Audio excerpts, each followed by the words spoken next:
Hi students, so welcome to the School of Geography, and I am the Geo Whisperer as they call me. So today I said I would take some time to just go through one of the topics that I'm going over in school since it's already on the board. So I use this technique to teach that is called concept mapping, or um, it's just really connecting ideas together.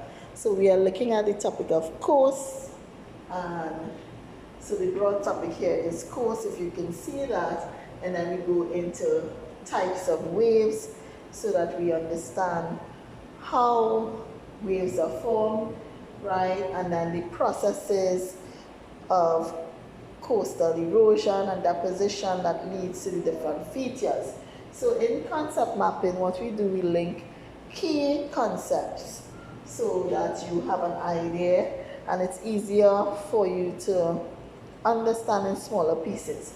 So we have two types of waves. We have destructive waves and we have constructive waves. So what are destructive waves? So destructive waves are waves that are formed from a rate of 10 to 15 waves per minute or over 10 waves per minute, whereas constructive waves are formed slower and they have a range between 6 to 10 waves per minute. So one of the key things here to understand is that there are two main classes of waves or categories of waves.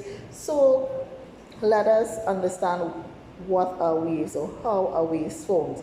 So waves are formed, so you have what we call wind generated waves that are formed where the wind is blowing over the ocean or they pass through the water and they generate waves.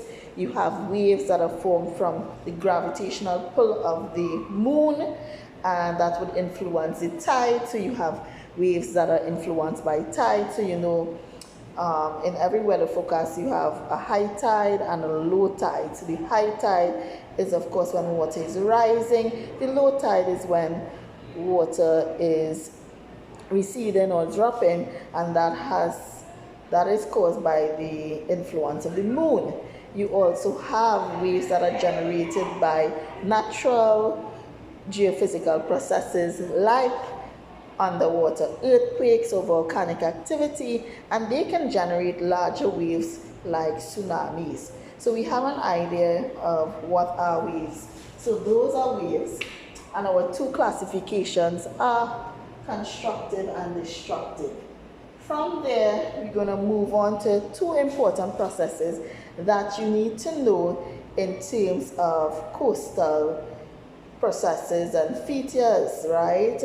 And one is what we call wave refraction, which is up here, and then you have longshore drift, which basically deals with the movement of the wave and the movement of material. So what wave refraction is, it is where waves are approaching the shoreline or coming in parallel, but they are headlands, right? And headlands are lands that are protruding out at sea like this. So if you go to Maracas and you go to the Maracas, look out, there are beautiful headlands, and these headlands protrude out at sea.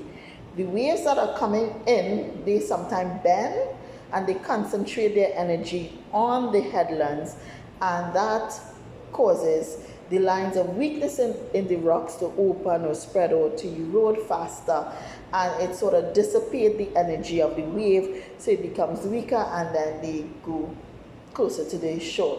And then you have what we call longshore drift, which consists of two movements. You have what we call the swash of the wave, which is where the waves brings up material, and then you have the backwash of the waves, which is where it takes out material. So the swash of the wave, right, it results in a wider beach because it brings up material or it builds the beach.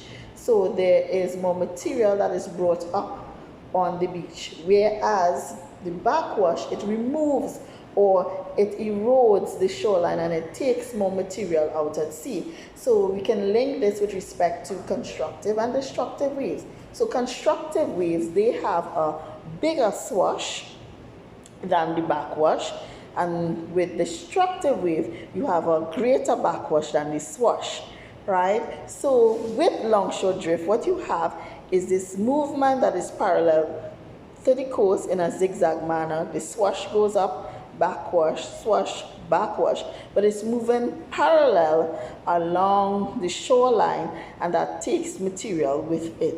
We refer to that as longshore drift. So because I don't want the videos to be too long, I'm going to stop at around 5 to 6 minutes and I will continue. So this is the introduction to coastal environments and coastal movements and the types of waves. I hope you like it. If you like this, please leave a like, comment, tell your friends, follow the page, and also leave a comment and tell me what topics you all would like me to go through. Bye.